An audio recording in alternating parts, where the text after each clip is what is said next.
Chers compatriotes, depuis mon investiture le 24 janvier 2019, notre pays s'est distingué par des progrès notables et une résilience des plus exemplaires dans un environnement dominé par des épreuves et des événements aussi imprévisibles que bouleversants qui ont eu à secouer le monde. Notre pays, la République démocratique du Congo, n'en a pas été épargné. Notre économie s'est montrée résiliente.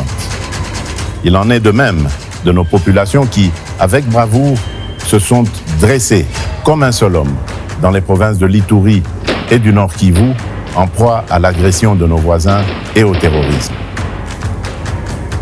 Nous avons une nouvelle fois démontré que dans les moments les plus difficiles, nous, Congolaises et Congolais, savons toujours résister et rebondir.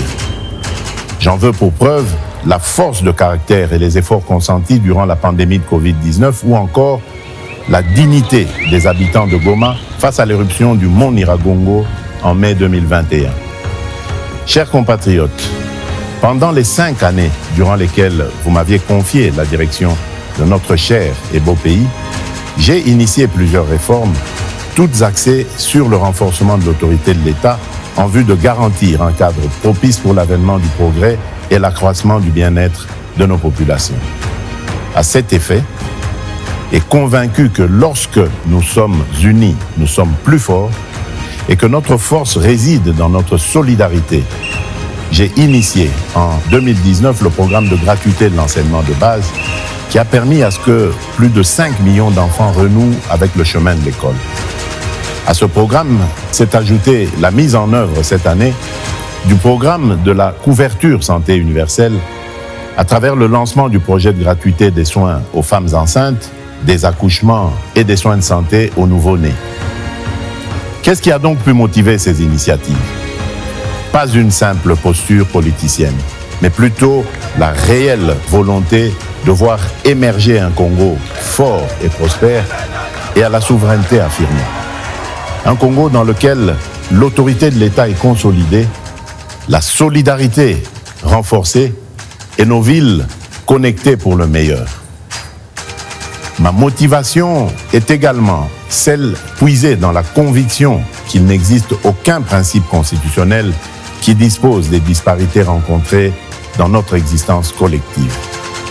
C'est fort de ces convictions que j'ai tenu à lancer le programme de développement local dans les 145 territoires, en partant de la conception que les conditions de vie ne peuvent être radicalement différentes selon que l'on vive dans une grande ville ou dans un village reculé au sein de notre territoire national.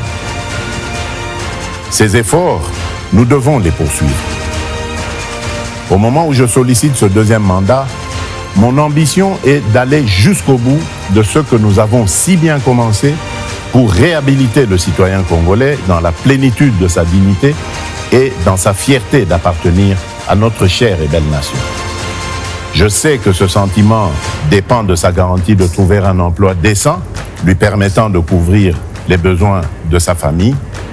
Il dépend aussi de la garantie d'avoir accès aux services publics de base et de jouir de la protection de l'État. C'est pourquoi j'ai décidé d'aligner le deuxième mandat par la confiance que vous me renouvellerez sur 6 engagements majeurs, à savoir, premièrement, l'engagement de créer plus d'emplois au moyen d'une approche volontariste avec des solutions tirées de notre vécu quotidien en accélérant la promotion de l'entrepreneuriat. Deuxièmement, l'engagement de protéger le pouvoir d'achat de tous les citoyens congolais contre les aléas des prix à l'importation et les variations du taux de change afin de leur assurer une qualité de vie stable et digne en maîtrisant davantage le cadre macroéconomique. Troisièmement, l'engagement d'assurer avec plus d'efficacité la sécurité pour tous au moyen d'une restructuration profonde de l'appareil de sécurité et de défense, ainsi que la sauvegarde de nos intérêts par le renforcement de l'Académie diplomatique congolaise. Quatrièmement, l'engagement d'intensifier la diversification de notre économie et d'accroître sa compétitivité en procédant par l'intégration de l'espace national en un marché unifié pour mieux la préparer à la transformation des produits agricoles et minier brut. Cinquièmement, l'engagement de garantir plus d'accès aux services de base en assurant la réception des soins de santé de qualité et un accès universel à l'enseignement primaire et secondaire, à l'eau et à l'électricité, ainsi qu'à la protection sociale. Et enfin, l'engagement de renforcer l'efficacité des services publics à travers la construction et l'amélioration des infrastructures routières, aéroportuaires et touristiques, tout en réduisant la fracture numérique sur tout le territoire national.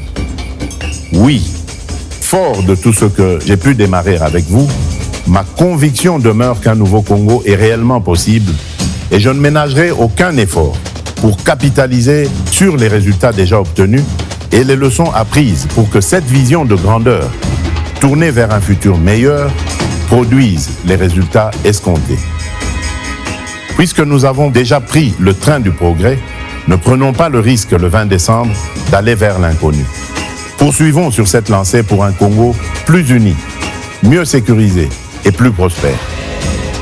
Je suis Félix Antoine Tshisekedi Tshilombo et le 20 décembre, je suis le numéro 20.